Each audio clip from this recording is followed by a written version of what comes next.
Mga bay puwerteng yung hadluka sa mga tawo sa Cebu kagahapon kay gitay-og na pod sila og magnitude 5.1 nga linog. Gawas sa 7 ka tawong naangol, naasay mga buildings nga nangliki, labi na sa Bugo City.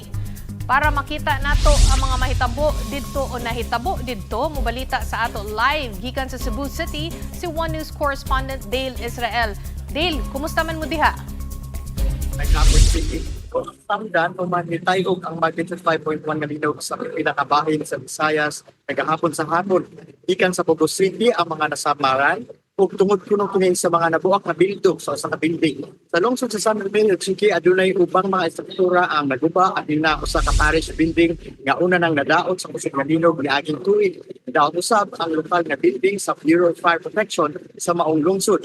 Sa lungsod sa Sugod adunay mga nilitik nga mga natikda sa hallway sa Municipal Hall building. Na-report usab ang pagkawala sa kuryente sa Barangay Pugon ug Banban sa Bugo City pero napalit na kini pag-andar karon. Tabo ang linog kagahapon mga alas 3:22 sa hapon ang epicentro nahimutang mga 17 ka kilometro southeast sa Bugo City ug may kalabon nga 10 ka kilometro. Sumala kang acting Cebu Governor Glenn Soco walay dakong kadaot sa linog ug walay namatay. Isip pag-amping, evacuate ang mga pasyente sa Cebu Provincial Hospital sa Bugo ug temporarong gipabilin sa gawas sa pasilidad kagahapon hangtod sa gabi.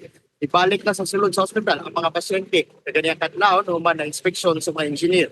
Sa Cebu City usab walay danyos og ang mga building apan adunay usa ka police camp nga gipasusi tungod kay posibleng matagak o pakahimo og aksidente.